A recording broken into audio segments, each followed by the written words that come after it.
Assalamualaikum warahmatullahi wabarakatuh. Oke teman-teman, balik lagi bersama saya di channel Solusi Pinjol. Di video kali ini saya akan bahas galbay pinjol Kredivo bisa diproses ke jalur hukum. Nah, mungkin bagi kalian yang sedang gagal bayar di Kredivo atau sedang galbay di Kredivo dan menerima ancaman melalui email atau melalui telepon, dan kalian diancam akan diproses ke jalur hukum.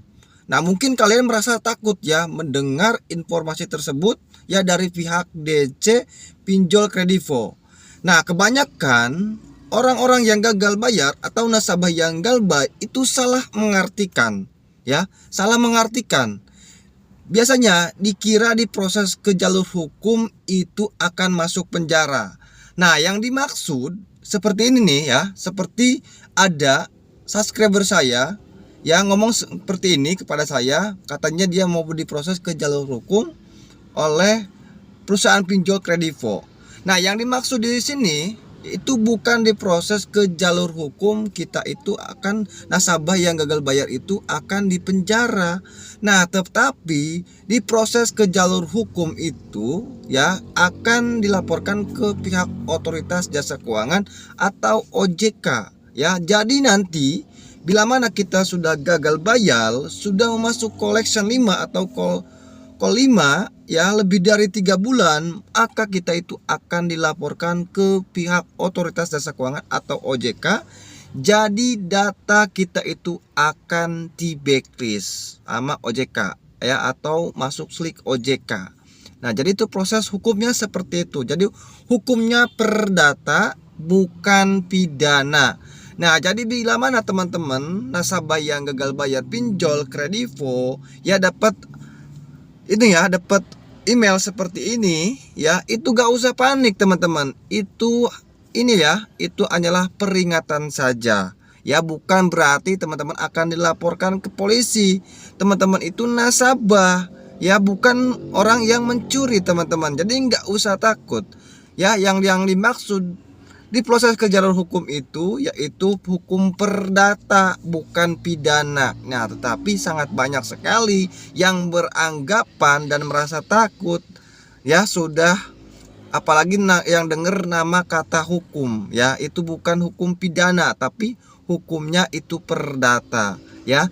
Jadi teman-teman nggak usah takut ya, mau DC bilang mau apa ke, intinya gak usah takut kalau gagal bayar pinjol. Bila mana teman-teman tidak mampu atau belum mampu, ya sudah gagal bayarkan saja dulu teman-teman, atau galbaikan saja dulu.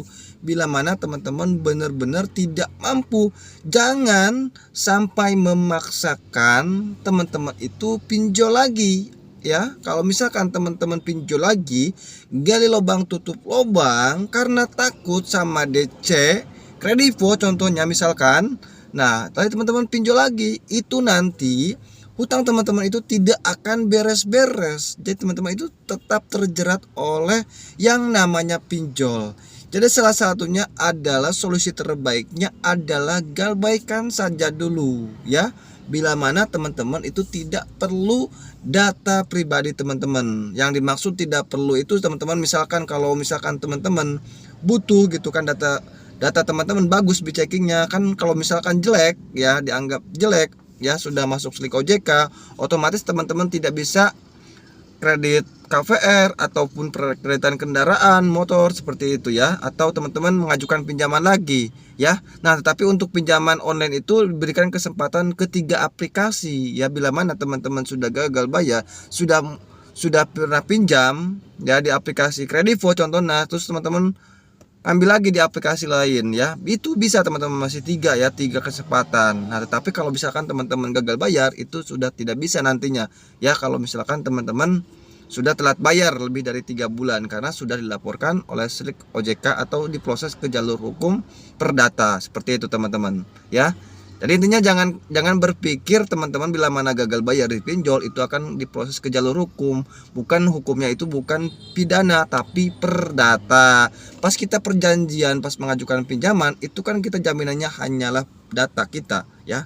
Data kita ya, tidak seperti kita mengajukan pinjaman uang Di bank ada jaminannya. Kalau di pinjol itu hanyalah perdata. Bila mana teman-teman gagal bayar di pinjol, itu sanksinya data kalian akan dilaporkan ke Slik OJK, ya, akan dilaporkan Slik OJK, dan data kalian itu akan di blacklist ya, sesuai ini ya, sesuai peraturan perundang-undangannya seperti itu teman-teman ya. Sudah ditetapkan seperti itu teman-teman. Jadi itu juga khusus pinjol yang legal. Kalau pinjol yang ilegal itu tidak ya teman-teman. Kalau pinjol legal ya itu pasti masuk Slik OJK bila mana teman-teman gagal bayar ya. Jadi intinya gak usah takut, yang diproses ke jalur hukum itu bukan hukum pidana tapi hukum perdata ya. Intinya seperti itu teman-teman.